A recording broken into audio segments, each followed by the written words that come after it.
All right, tonight we're doing something a little different. We're not just exploring a story. We're opening up a literary cold case, one that starts and ends on the foggy, gaslit streets of Victorian London. It's the case of a monster so terrifying it actually outsold a legend and then somehow just vanished from history. Okay, just think about this for a second. The year is 1897. Bram Stoker has just unleashed Dracula on the world. We think of that as it, right? The birth of a legend, the undisputed king of Victorian horror. But what if I told you that in its very first year, Dracula wasn't even the biggest monster in town? No, this question isn't a trick. Another horror novel genuinely outsold it. So the real question is, what kind of monster could possibly beat Dracula? Well, here it is. The answer is right on this original title page, The Beetle. And you gotta look closely at that subtitle, A Mystery. This book, by an author named Richard Marsh, was the thing that grabbed hold of the public's imagination, their fears. This was the creature crawling into the nightmares of Victorian readers, and it absolutely refused to leave. And that's exactly the mystery we're investigating. So if we're gonna figure out why it just disappeared, we first have to understand why it was such a phenomenon to begin with. We need to go back to 1897 and really get a feel for what made this forgotten bestseller so unbelievably terrifying. You know, every great monster story needs a killer entrance, and Richard Marsh, he does not mess around. He throws us and his first poor victim right into the creature's path from the very first pages. It establishes this really raw, personal, and just visceral kind of horror. So let's meet our first witness, a guy named Robert Holt. When the book opens, he is at the absolute end of his rope. He's just been turned away from the workhouse, which is like the last safety net for the homeless. He's starving, he's broke, he's totally alone in this huge, uncaring city. He is basically the perfect prey. He's invisible, he's desperate, and there's nobody who would even notice if he went missing. And then, right at his lowest point, he sees it. What looks like salvation, an open window in a house that seems to be empty. For a guy with nothing, it's a promise of shelter, maybe some warmth, a break from the storm. But there's something else going on. Holt describes this curious catching of the breath. You get the sense it isn't just an opportunity, it's a lure. The house is actively pulling him in. The trap is being set. This right here is just a masterclass in slow burn horror. So Holt gets inside, the house is pitch black, and then he sees them. Just two little points of light.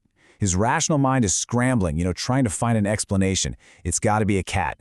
But his gut, that primal instinct that knows real danger when it sees it, is just screaming that he's wrong. The terror isn't just about seeing the eyes. It's that dawning, soul-crushing certainty that they belong to something completely unnatural. So here's the crucial thing. The Beetle's power isn't about brute force. It's a total violation of the self. Holt is frozen solid, not by physical chains, but by this hypnotic power coming from those unblinking eyes. His will, his entire sense of who he is just stripped away. He even writes, "I was no longer a man, my manhood was merged in his." Think about that. This monster doesn't just kill you, it erases you, and then wears your body like a suit. And yeah, that's Holt's fate. He's not a man anymore, he's a puppet. Under the creature's control, he's forced to go out and commit a burglary, targeting this up-and-coming politician named Paul Lessingham. A desperate man has been twisted into an unwilling criminal, just a tool for some monstrous will he can't even begin to understand. Okay, a mind-controlling burglar is terrifying enough. But what is this thing? So let's move to the next stage of our investigation, where the novel starts peeling back the layers of this mystery to reveal a really ancient supernatural origin. All the clues start pointing in one very specific direction: Egypt, and specifically, the cult of Isis. You have to remember, Victorian England was gripped by Egyptomania, this huge cultural obsession with all the treasures being dug up from ancient tombs. Marsh taps right into that fascination, but he twists all that wonder into pure dread, suggesting that the followers of Isis had these dark, transformative powers that modern science just couldn't explain. And there it is, the central horror of the whole book, laid out in one piece of dialogue. It's not just some weird hypnotist anymore. The theory gets put on the table. What if it's a priest from an ancient Egyptian cult, a shapeshifter? The question here is a challenge to the entire modern rational world. What happens when ancient magic turns out to be horrifyingly real? But see, Marsh isn't just going to tell us about the shape-shifting. Oh no. He wants to show us, in gruesome detail, What comes next is one of the most bizarre and shocking moments of body horror in all of Victorian literature. The chapter is even called The Apotheosis of the Beetle. Just try to picture this. A character is talking with this strange, skinny man, and then suddenly the man just deflates. The book says he dwindles, collapsing into a heap of clothes on the floor. And out of that empty pile crawls this thing. It's not just a big bug. The book is very clear that it is the same being. The man became the Beetle. The sheer physical wrongness of that is just staggering. So this is the true face of our enemy. An ancient being fueled by a curse, out for a revenge that's been simmering for decades. And its hunting ground isn't some dusty tomb in a faraway land. Its hunting ground is here, right now, in the very heart of the British Empire. So now we have our monster, a terrifying, shape-shifting, mind-controlling entity. And Victorian readers could not get enough of it. So let's look at the hard evidence, the proof of just how popular this creature was, and how it went head-to-head with the most famous monster of all time. This slide, taken right from an early edition of the book, tells the whole story. Look at these dates. First published in September 1897.